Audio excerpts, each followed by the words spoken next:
வணக்கம். இன்னைக்கு வீடியோவில் நம்ம ஒரு சிம்பிளான ஃபிஷ் ஃப்ரை எப்படி செய்கிறதுன்னு பார்க்க போகிறோங்க. ஃபஸ்ட்டு ஒரு மிக்சிங் பவுலில் 2 டேபிள் ஸ்பூன் அளவுக்கு தனி மிளகாய் தூள் சேர்த்துக்கிறேங்க. உங்களுக்கு மிளகாய் தூள் காரத்துக்கு ஏற்ற மாதிரி சேர்த்துக்கோங்க.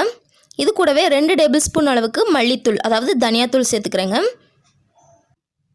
அதுக்கப்புறம் 1/2 டேபிள் ஸ்பூன் அளவுக்கு கரம் மசாலா சேர்த்துக்கிறேங்க.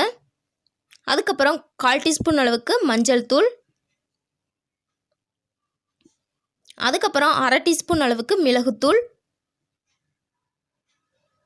அதுக்கப்புறம் 3 டேபிள் ஸ்பூன் அளவுக்கு கார்ன்ஃப்ளவர் மாவு சேர்த்துக்கிறேங்க.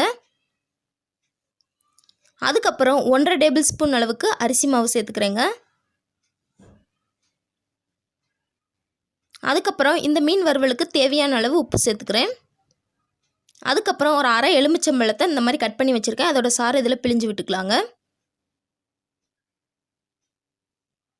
இப்போ இதை ஃபுல்லாக நம்ம மிக்ஸ் பண்ணி விட்டுக்கலாம்.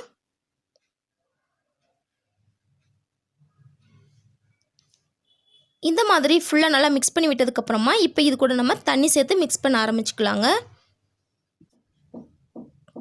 தண்ணி கொஞ்சம் கொஞ்சமாக சேர்த்து கொஞ்சம் திக்கான பேஸ்ட் மாதிரி இதை மிக்ஸ் பண்ணி எடுத்துக்க போகிறோங்க. தண்ணி கரெக்டான அளவு சேர்த்து மிக்ஸ் பண்ணால் தான் மசாலா எல்லாமே உதிராமல் நம்மளோட ஃபிஷ் ஃப்ரை ரொம்ப சூப்பராக வருங்க. தண்ணி பத்தாமல் சேர்த்துட்டாலோ இல்லை அதிகமாக சேர்த்துட்டாலோ மீனில் மசாலா எல்லாம் கோட்டாகி வராது. அதனால் கரெக்டான அளவில் மிக்ஸ் பண்ணி எடுத்துக்கோங்க. நம்மளோட மசாலா பாருங்கள் இந்த மாதிரி இருக்கணும்.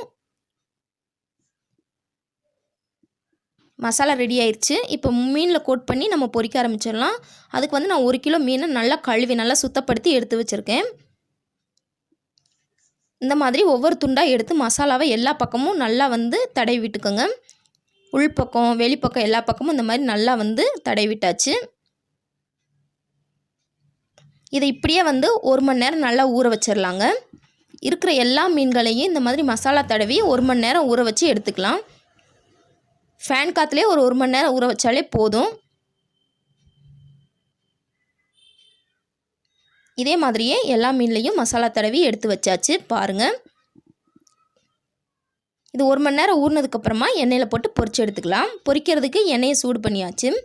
எண்ணெய் இந்த அளவு நல்லா சூடானதுக்கப்புறமா இதில் நம்ம மசாலா தடவி எடுத்து வச்சுருக்கேன் எல்லா மீனையும் ஒவ்வொன்றா சேர்த்து பொரிச்சு எடுத்துக்கலாங்க.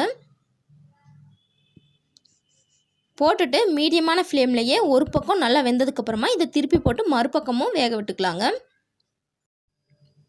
கரெக்டாக தண்ணி சேர்த்து கரெக்டாக நம்மளோட மசாலா ரெடி பண்ணியிருந்தோம்னா கொஞ்சம் கூட மசாலா உதிராமல் இந்த மாதிரி இருக்குங்க. ஒரு பக்கம் நல்லா வெந்ததுக்கப்புறமா இதை திருப்பி போட்டு அந்த பக்கமும் நல்லா வேக விட்டுருங்க. 2 பக்கமும் நல்லா வெந்ததுக்கப்புறமா இப்போ இதை நம்ம வெளியே எடுத்துடலாங்க. பாருங்கள் கொஞ்சம் கூட மசாலா உதிராமல் எண்ணெய் கொஞ்சம் கூட கலங்கவே இல்லை பாருங்கள். ரொம்பவே பர்ஃபெக்டாக நம்மளோட மீன் வறுவல் ரெடியாக இருக்குது. கண்டிப்பாக இதே அளவுகளோடு நீங்களும் உங்கள் வீட்டில் ட்ரை பண்ணி பார்த்துட்டு எப்படி வந்துச்சுங்கிறத கமெண்ட் பண்ணுங்கள். இந்த வீடியோ உங்களுக்கு பிடிச்சிருந்தால் லைக் பண்ணுங்கள், ஷேர் பண்ணுங்கள். மறக்காமல் நம்ம சேனலை சப்ஸ்கிரைப் பண்ணிக்கோங்க. தேங்க்ஸ் ஃபார் வாட்சிங்.